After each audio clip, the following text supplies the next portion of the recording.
দিনের একদিন 2 দিন 3 দিন ছুটি দিতে পারেন। খাওয়া থেকে কি ছুটি হবে? খাওয়া কি বন্ধ এটার সময় না? খাওয়া চলবে? চলবে, খাওয়া তো বেশি চলবে। হ্যাঁ, সিন্নি, কোরমা, আরো কি খাবেন? হ্যাঁ, কি খাচ্ছেন সেগুলো তালিকা করবেন যে কে কি খাইছেন এইটার সময়। ঠিক আছে, লিখে রাখবেন।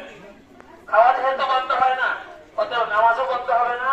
যারা কোরআন আমপারা পড়তে পারেন, আপনারাও নামাজের পরে সকাল সন্ধ্যা ফজরের পরে মাগরিবের পরে রিপিট করে কোরআন নিয়ে বসবেন। এই শুনছেন সবাই? বসবেন তো?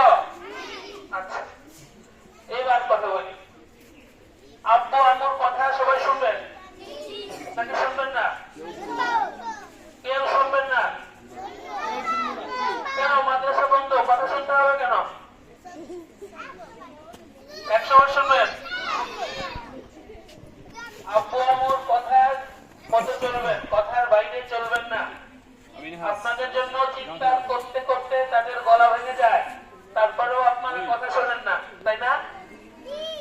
ডানে যাইতে বললে বাবা দৌড়েন, ঘরে ডেকে নিয়ে আসলে এক দরজা দিয়ে ঢোকেন, যদি দরজা আরেকটা থাকে পিছনের দরজা দিয়ে বের হয়ে চলে যান, তাই না?